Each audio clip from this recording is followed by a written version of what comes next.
Dance ചെയ്ത് അവളുടെ മുമ്പ് ചെന്ന് ഷൈൻ ചെയ്യടാ. പോടാ.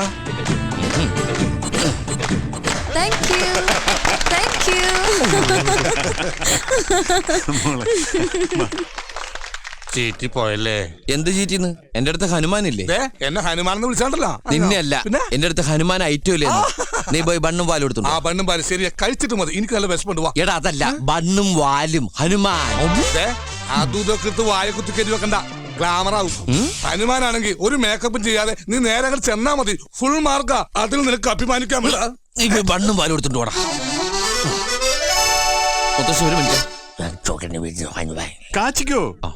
പ്രിയമുള്ളവരെ, എല്ലാവരും ഒന്ന് ശ്രദ്ധിക്കുക. ഇനി ഞങ്ങൾ ചെറുക്കന്റെ വീട്ടുകാരുടെ കലാപരിപാടികളാണ്.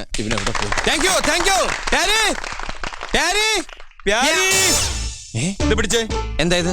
ചെറുക്കന്റെ വീട്ടുകാരുടെ പരിപാടി live show, body show, music with body muscles. വെറുതെ വൃത്തിയേട് കാണിക്കരുത്. ഞാൻ ചുമ്മാ ദൈവത്താണ് ഇട്ടുണ്ട്. എന്താ കാണണ?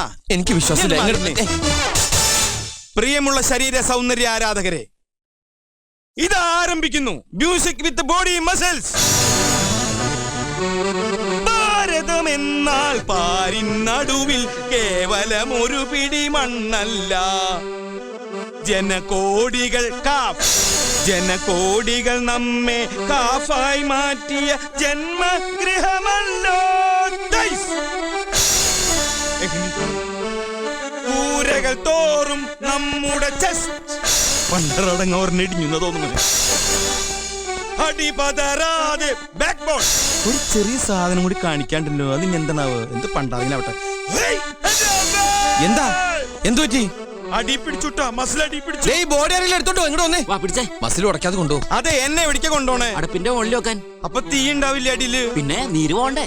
അതെ, ഈ മുത്തച്ഛന്റെ അടുത്തേക്ക് ഒന്നും നീക്കി പിടിച്ച തന്നെ. ഒരു കാര്യം പറയാണ്ട്, ഇവിടെ ഒരാള് മരിക്കാൻ കിടക്കുമ്പോ ഹാർമോണിയം വായിച്ച് കളിക്കാ. ഏത് മസിലാണ് ചേട്ടൻ കാണിക്കാൻ മറന്നുപോയത്? കാണിച്ചു തരടാ. സഹൃദയരെ, ഞാനിവിടെ അവതരിപ്പിക്കുന്നത് കേവലം ചീപ്പായ നൃത്തച്ചുവടുകളല്ല. നമ്മുടെ ഇതിഹാസമായ രാമായണത്തിൽ നിന്നും ചീന്തിയെടുത്ത അവിസ്മരണീയമായ ഒരേട്, ഹനുമാന്റെ ലങ്കാ ദഹനം.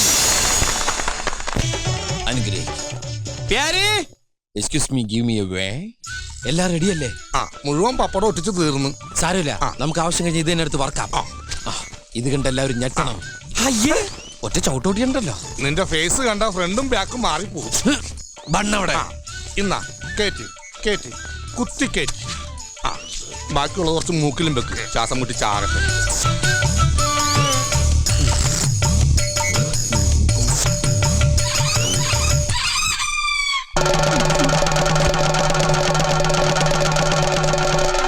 അയ്യോ, ഇന്നാ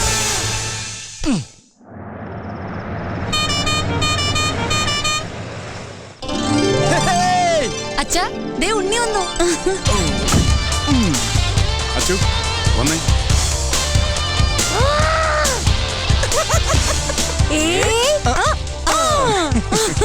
ഞങ്ങള് തലകുത്തി പാട്ടൊക്കെ ഉണ്ടോ?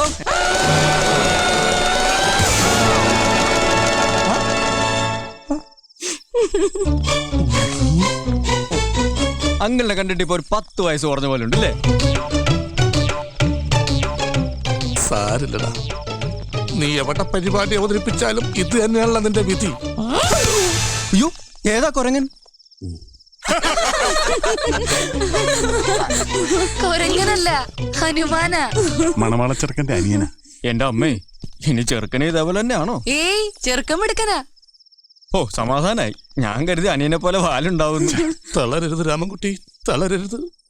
കലാകാരനല്ലാത്തവരെ സമൂഹം അംഗീകരിക്കില്ല. നീ സമാധാനിക്ക്. ഹലോ, ഞാൻ ഉണ്ണി. ഹലോ. എന്റെ സഹോദരിയുടെ മകനാ. ക്ഷമിക്കണം, കല്യാണ സമയത്ത് എത്താൻ പറ്റിയില്ല. വലിയ തിരക്കുള്ള ഗായകനാ. സ്റ്റേജ് ഷോ ആയിട്ട് രാജ്യം മുഴുവനും കറങ്ങലാണ് ഇവന്റെ ജോലി.